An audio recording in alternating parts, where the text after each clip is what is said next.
Sanders. Thank you, Alif. Thank you, everyone, for coming. And I really want to give a big thank you to Erit, who has hosted me in Istanbul, carrying out this research from 2021 to 2022, and is also hosting this lecture tonight. So tonight, I'm going to present some of the data from my book, which contains the result of the research that I carried out at Erit and at several other places, including Chicago, Ankara, and Heidelberg since 2018. Now, this book analyzes remains from every architectural context at 6 sites in the Upper Euphrates Valley in the early Bronze Age 1 and 2. Tonight, I'm just going to give you a few examples of illustrative episodes in this time period in the Upper Euphrates Valley that sort of hint at the full narrative of this book. Then I'm going to present some of the overall conclusions that incorporate much of the data that I don't present tonight as well. So the Upper Euphrates region consists of a few intermontane valleys near where the Euphrates River is formed from 2 major tributaries, the Karasu and the Murat River. On the screen here, you can see 2 of the major small plains that are bounded on every side by mountains in the Upper Euphrates region. On the left, the Altanova, which is today flooded by the construction of the Kaban Dam in 1974, and on the right, the Malatya Plain. These intermontane valleys are the first valleys that one encounters if one is coming up this way north from the vast northern Mesopotamian plain. And in the other direction, they are some of the last intermontane valleys that one encounters when coming from the highlands to the north to Upper Mesopotamia. And as such, the Upper Euphrates region has served as a political boundary, but also a cultural borderland in many instances across the centuries. The book deals with one of these instances. The story begins in the 3rd quarter of the 4th millennium BCE. So at this time, the Upper Euphrates Valley formed this borderland or intermediate zone between the area populated by late Chalcolithic northern Mesopotamian sites to the south and Kura-Araxes sites to the north and east. What I'm going to do today is first talk about these 2 contrasting social worlds in the 3rd quarter of the 4th millennium BCE.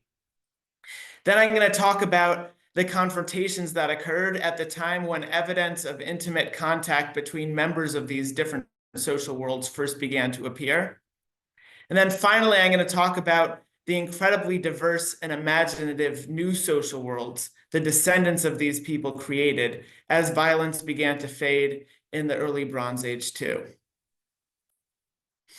So when we start here in the 3rd quarter of the 4th millennium, what we really can see is 2 social worlds where expectations for oneself, the possibilities for one's life, for interactions with other people, for the processes and rituals of daily life were very, very different from one world to the other. Let me begin with the world of the late Chalcolithic of Upper Mesopotamia. Social life in late Chalcolithic Upper Mesopotamia revolved around the temple. So temples are unmistakable buildings that we find across Mesopotamia in the late Chalcolithic. And they're unmistakable because they have almost exactly the same elements and very, very similar architectural structures to one another. And in each case, they're the most monumental buildings in the settlement. And they're the place where people gather to partake in large meals and transcend the world of the everyday. So these temples were not just places of gathering, they were also places of many other kinds of economic activity. And this was necessary in the first place to prepare the large meals that took place in the temple. But this economic activity took many other forms as well. To illustrate this, I'm going to focus in on the best preserved late Chalcolithic northern Mesopotamian site in the Upper Euphrates Valley, and that's Arslan Tepe. The 3rd quarter of the 4th millennium BCE at Arslan Tepe is divided up into 2 phases, the end of period 7 and period 6a. And here's the overall plan of the public buildings at Arslan Tepe at the end of period 7 and throughout the short period 6a. Now, in both period 7 and 6a, we find these temple structures. In period 7, it takes classic Mesopotamian late Chalcolithic tripartite form. In 6A, they're a little bit different, taking this bipartite architectural plan, but the function is essentially the same, though on maybe a little bit smaller scale. And then if we look at one of the major temples of Arslan Tepe period 7, Temple C, we find next to it a large industrial building, which includes on the outside ovens to prepare for the temple feasts, but also on the inside other kinds of centralized economic activity, including obsidian tool production and the production of ochre for temple paintings. And in period 6A, we find ample evidence for large-scale staple storage and a hierarchical, broad, and complex system of administration using stamp seals. And one other feature of both Arslan Tepe 7 and Arslan Tepe 6A that it also shared with the other sites of late Chalcolithic Mesopotamia is this stark division between the intricate and luxurious aesthetic elaboration that we find in the central institutions and the plain, serially produced objects, particularly ceramics, that we find populating the lives of normal people. Now, Arslan Tepe, being in the Upper Euphrates Valley on the very northern edge of this late Chalcolithic Mesopotamian world, we find a few innovations that are unknown in the rest of Mesopotamia at this time. The main innovation that we find is the attachment of residences to the central ritual and economic institution in level 6A. And between the residences and the storage and temple area in the central complex is this throne room that puts the identity of a certain ruling individual at the center of this institution, perhaps the world's earliest known palace. And another prominent feature of Arslan Tepe 6A is the presence of a large number of metal weapons, including some that are themselves elaborated and form a symbolic element of the power structure of this institution. Across the mountains to the north and east, we find the Kura-Roxy social world. Here we have something completely different. Instead of the social life of each settlement revolving around a monumental temple, social life revolves around the hearths at the center of each house. These hearths are also the locus for beauty in people's lives, and this beauty is provided by ceramics and andirons, things that are made by members of the household for use in that household. In addition, we find repeated evidence for the economic autonomy of each household, and often strict equality between them and between burials that we find nearby. To summarize, in the early Kura-Roxy's world, we find industrial tasks taking place within and around each house, visual elaboration within each house, evidence for shared ritual in the center of each house, and no evidence for central coordination or bureaucracy. In the late Chalcolithic of northern Mesopotamia, on the other hand, we find concentrated industrial production associated with the temple complex. We find visual elaboration concentrated in these contexts as well, with other contexts limited to plain goods. We find evidence for shared ritual centralized in the temples as well, and we find centralized control through seal administration. And complementing these deep social distinctions, there are also obvious distinctions in the way that the world of people's lives looked. And this was provided by differences in the materials, organizing principles, and styles of objects.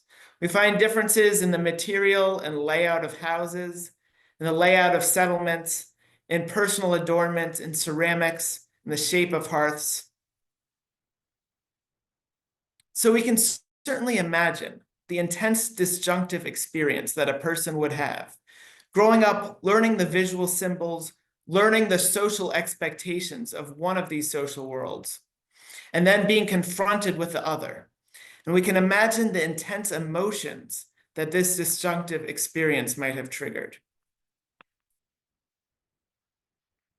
And indeed, the earliest evidence we have for intimate contact between members of these social worlds in the last centuries of the 4th millennium BCE and in the very beginning of the 3rd millennium is characterized by repeated evidence for violence and fear of violence. Around 3200 BCE, the palace complex at Arslan Tepe period 6a was completely destroyed. In the following occupational phase, level 6b1, we find a village whose visual connections to the Kura-Araxes world are obvious. We find wattle and daub houses, a scattered settlement plan, burnished jars with recessed nets and handles, all features we know well from the Kura-Araxes homeland. What we don't find in the domestic context of this village are the plain ceramics, the mud brick houses, and the streets which characterize late Chalcolithic northern Mesopotamia. However, we do find burnished hemispherical bowls and round hearths that were at home in the Upper Euphrates region, in this region in the late Chalcolithic. So this is not a recreation of a Kura-Araxes village, a carbon copy taken straight from the homeland in the mountains to the north and east. We find a new kind of village, one in which only some visual details of late Chalcolithic northern Mesopotamian life were rejected and replaced with corresponding visual details from the Kura-Araxes homeland. In other words, the people who built this new village were already familiar with both the Kura-Araxes and the local late Chalcolithic visual worlds. Deliberate choices were made about which elements to adopt in their new village, and those elements included burnished ceramics of both local and Kura-Araxes traditions, but not serially produced plain ceramics. Local hearths, which could serve as the locus for household ritual, as Kura-Araxes hearths had served in the homeland region, but not a settlement organization that emphasized coordinated planning. As we move through this village, it becomes even more interesting. We find a single mud brick building composed of 2 rooms. This building, like the Palace of Arslan Tepe 6a which came before it, was a locus for concentrated storage, weaponry, and special aesthetically elaborated objects.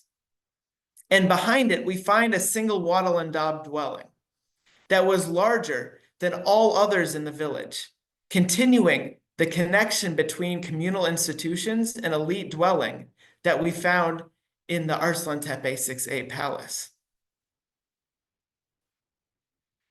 So when we look at this village as a whole, a much more complex picture emerges. In the domestic area, we find a clear rejection of Upper Mesopotamian late Chalcolithic forms of beauty, architecture, and plain ceramics.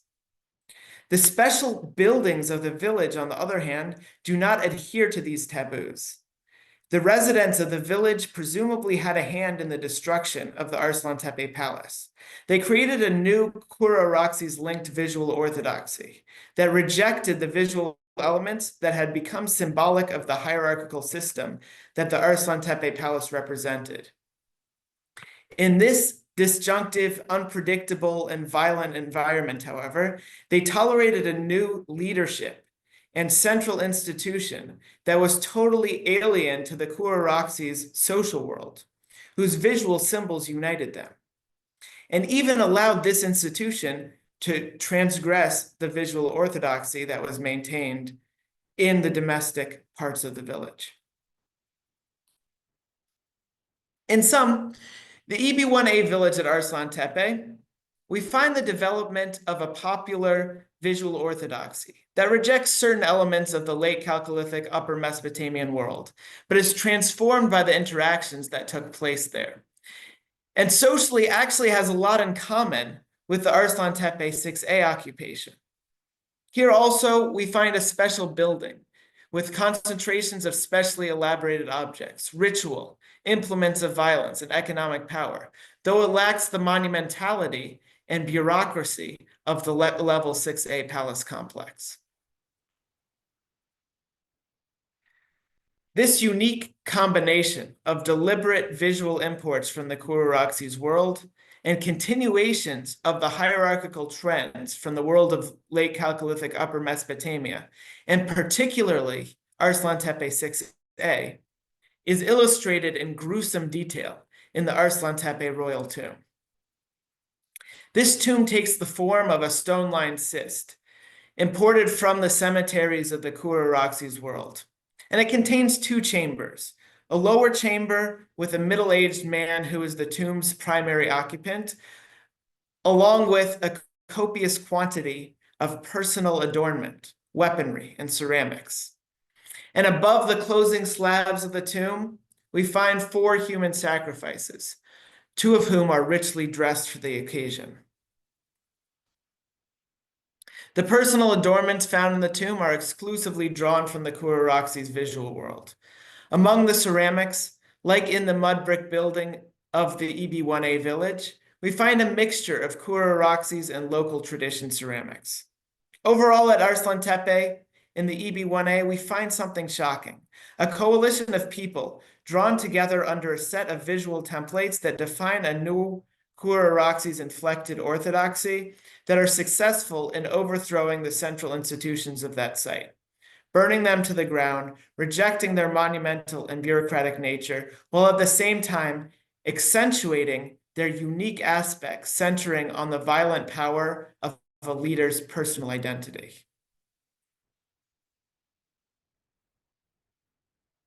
At the other end of the Upper Euphrates region, we find a parallel story of destruction and continuation at Tepejik.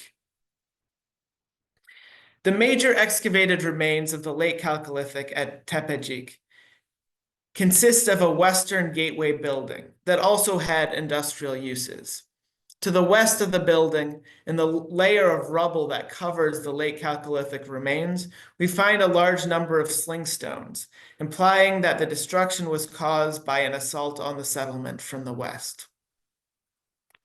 This monumental stone and mud brick structure was destroyed and replaced with a much flimsier set of stone structures, which rejected the monumentality of the building, but continued some of its uses as a locus of industrial production. Like the EB1A village at Arslan Tepe, at Tepejik we find no plain ceramics in the EB1A. However, we also find no ceramics of the Kura-Araxes tradition. In other words, the residents of Tepejik rejected the interchangeable nature of plain ceramics of the late Chalcolithic of northern Mesopotamia and replaced them with burnished ceramics that were more carefully made. However, these villagers were not familiar with the intricacies of the process of making Kura-Araxes ceramics. So they replaced them with burnished ceramics of the local tradition. My interpretation of these events is that the destruction at Arslan Tepe 6A and the visually orthodox banner around which the coalition of resistance gathered inspired a second coalition of resistance in and around the village of Tepejik, but one that did not include anyone coming directly from the Kura-Araxes homeland. Like at Arslan Tepe, these resistors rejected the monumentality and bureaucracy of the late Chalcolithic, but continued some of the social valences of particular places. These events also seem to have had ripples across northern Mesopotamia to the south. In the centuries following the destruction of the Arslan Tepe 6A palace, we find a mass exodus from the cities of Upper Mesopotamia and the abandonment of the temples around which they were organized. Along the middle Euphrates Valley to the southwest, we find a series of warrior tomb cemeteries imitating the warrior tomb at EB1A Arslan Tepe, in both tomb architecture and also in the personal adornments and weaponry that was deposited in them. However, unlike at Arslan Tepe, where we only find a single warrior tomb, at some of these other cemeteries in the middle Euphrates, we find dozens. The warrior tomb in the early centuries of the 3rd millennium BCE had become one of the dominant symbols for the expression of elite power in a world where the central institutions that had previously given elites their elevated status were now gone. Further east in the Jazeera and in the area that would later become Assyria, we don't find such warrior tombs. But what we do find is the reintroduction of traditions of highly elaborated ceramics made on a small scale, like those of the EB1A Upper Euphrates region and the Kuraxes homeland. Now, unlike those of the EB1A Upper Euphrates and the Kuraxes homeland, these elaborated ceramics were not burnished. There was no prior tradition of burnishing in the Jazeera.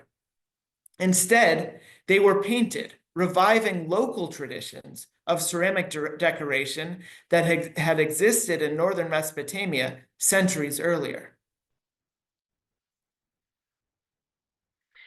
In the Upper Euphrates region in the EB1B, we find a different world. At Arslan Tepe and Tepejik, which we have already discussed, and at Norshan Tepe, which was newly reoccupied in this phase. At these sites, we find a decisive return to the visual templates of the local and Upper Mesopotamian late Chalcolithic. Precisely those elements of the Kuraxes visual tradition that were used to rally the coalition of resistance at the end of the late Chalcolithic at Arslan Tepe and Tepejik were rejected from these villages in the EB1B. However, monumental institutions and sealing bureaucracy did not return to the region.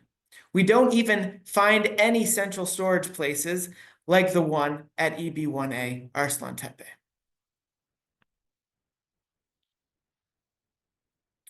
With this rejection of Kuraxes visual symbols, violent conflict continued. The summit of each one of these villages was surrounded by a thick stone and mud brick wall in the EB1B. The one settlement of the EB1B Upper Euphrates region that breaks this pattern is Tashkun Mevki. Here we find no evidence of fortification. And we find a true blending of Kuraxes and Upper Mesopotamian visual influences. From the world of Upper Mesopotamian visual symbols, we find incised straight pins, T-shaped pins, plain ceramics, mud brick houses, and circular hearths. From the Kuraxes visual world, we find recessed neck burnished jars, wattle and daub houses, and the scatter settlement arrangement, as well as bronze spirals. And we also find several objects, such as this scorpion-decorated cylinder seal and this snake-shaped pin that are totally unique for this region and time. At Tashkun Mevki, we find a new settlement where the fear of violence was not present, as at other settlements in the region, which allowed an environment in which villagers had the latitude to blend influences from multiple sources. And at the same time, create new visual templates that were unique to the site itself. This is the kind of environment that to one extent or another came to characterize the EB2 of the Upper Euphrates region. This period is represented by occupations at Arslan Tepe, Tepejik, and Norshan Tepe, as well as new occupations at Karuju Tepe and Pulur.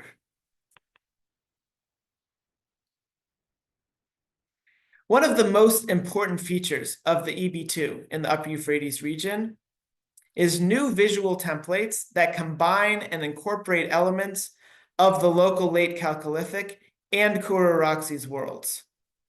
One of these is a hybrid burnished recessed neck bowl, which is a combination of a hemispherical bowl, common in the region in the late Chalcolithic, and a recessed neck jar, which was characteristic of the Kuraxes homeland. Over the course of the EB2, this recessed neck bowl becomes the most common ceramic type at most sites. Likewise, we find a new hearth type that is a combination of the circular hearth found in the local late Chalcolithic and the horseshoe andiron characteristic of the Kuraxes homeland. In this example on the left, we can see an early moment in this hybridization process. Here we find a local circular hearth, which has the impression of a Kuraxes horseshoe andiron that has been placed on top of it. Later, these two elements were combined into a single hybrid object, which became the most common EB2 hearth style. Another characteristic feature of the EB2 occupations in the Upper Euphrates region is the visual variability between villages, even ones very close to one another, between levels in a single village, and between houses in a single level. Here on the right, we find a level of EB2 Tepejik, where rectilinear mud brick houses are arranged along streets, just as they were in the late Chalcolithic. On the left, we have Norshan Tepe level 19, where houses are arranged in a scattered plan, as in many villages in the Kuaraxi's homeland. But the houses themselves include wattle and daub houses of the Kuaraxi's tradition, rectilinear mud brick houses of the local late Chalcolithic tradition, and a single house that combines wattle and daub and mud brick elements.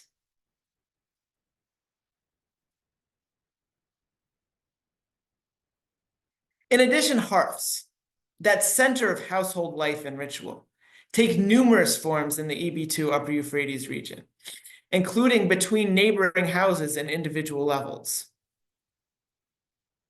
We also find large variation in personal adornment, including a wide array of unique objects that break the strict templates of the EB1 in numerous different ways. These personal elaborated objects shown here all come from a single level at EB2 Tepejik. And we also find that these different types of personal decorated objects define different visual identities for individual households in a single village. But one of the most interesting aspects of visual life in the EB2 Upper Euphrates is the development of certain unique comprehensive visual systems within a particular village. Shown here, we find an aesthetic template that focused on simply represented eyes, noses, and mouths, emphasizing concentric circles, lozenges, and crosshatching that is limited to a single level of pulur, level 10. But it's found on multiple different types of object. The overwhelming majority of objects decorated in this way were found within a single room, room 80, suggesting that the members of this household played an important role in the development of this symbolic system. In this room, a large number of complete bowls were also excavated, the remains of meals that attracted neighbors to this very special house. We find a couple of visually related objects in other houses. And other houses were also special within the village for other reasons, like concentrations of storage and food preparation implements. And interestingly, in the following level, level 9, this entire symbolic system disappeared altogether, as well as the special role of the room 80 household. We find a different kind of unique visual system as at Arslan Tepe level 6C2. Here, most of the ceramics take forms that are gigantic compared to analogous types found at other sites. This aesthetic emphasized shared resources, production, and consumption. There weren't any personal bowls found at this level.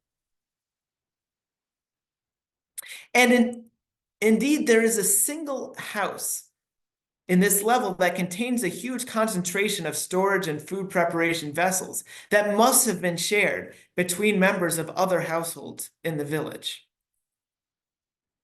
This special household was also able to accumulate a larger assemblage of personal adornments, including this unique bone pectoral, than we find in any other household in the level or in any other settlement in the EB2 Upper Euphrates region.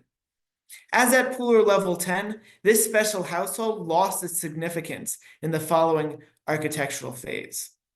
In the EB2 Upper Euphrates region, we find villages full of these kinds of special households that carved out new and unique roles for themselves within their communities, often related to unique visual expressions. However, in the EB2 and throughout the early EB3 period as well, all of these special roles were limited to a single construction phase, producing an overall social environment in which households were free to experiment, but did not hope to create a lasting, elevated social niche for their descendants. In the later part of the EB3, this pattern was finally broken by the so-called Noshun Tepe Palace, a complex of storage and ritual rooms that continued to expand over a number of generations. Let me finish with a few observations that concern the nature of the interactions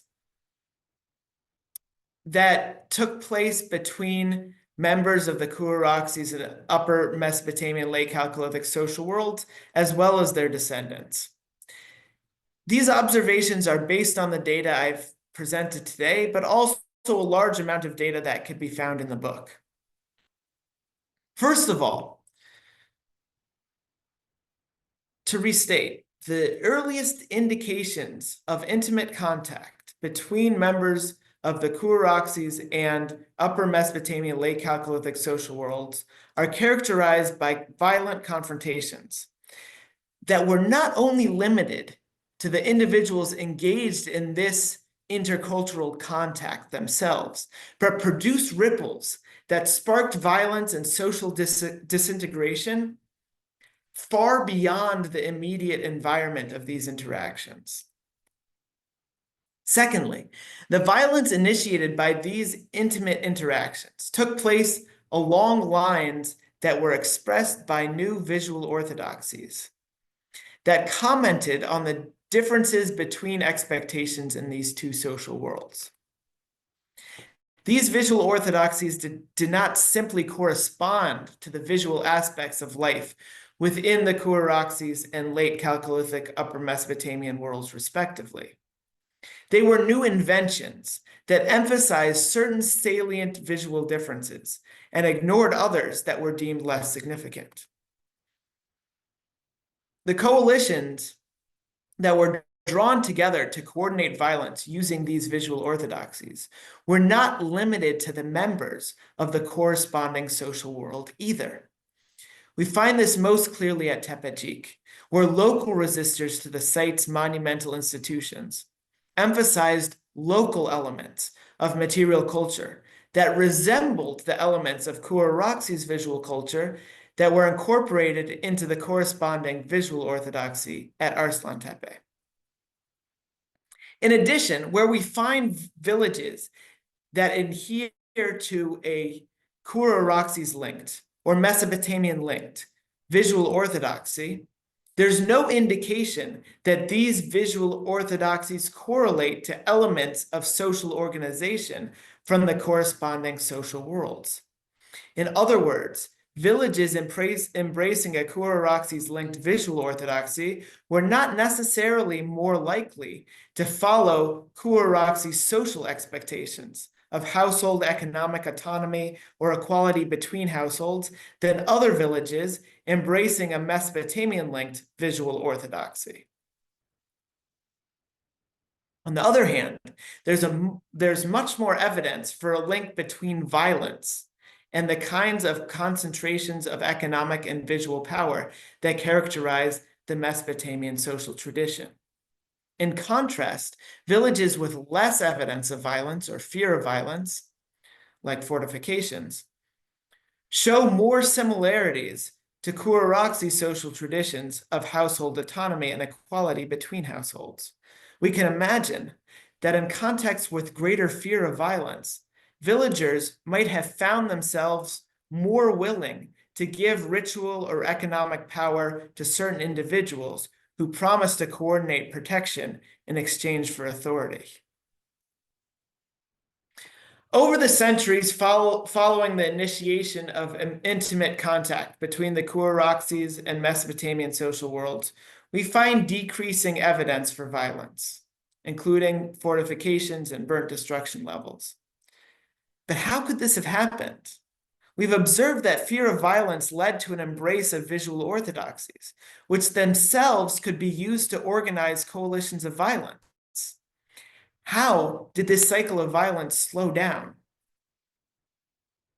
What we find actually is that in villages that were newly occupied, like Tashkent and Karuju Tepe, we find evidence for violence disappearing much more quickly than at other sites that were rebuilt generation after generation, like Arslan Tepe, Norshun Tepe, and Tepecik. The recurrent destruction of these villages would have created daily visual reminders of violence that might have made it much more difficult to break out of this cycle.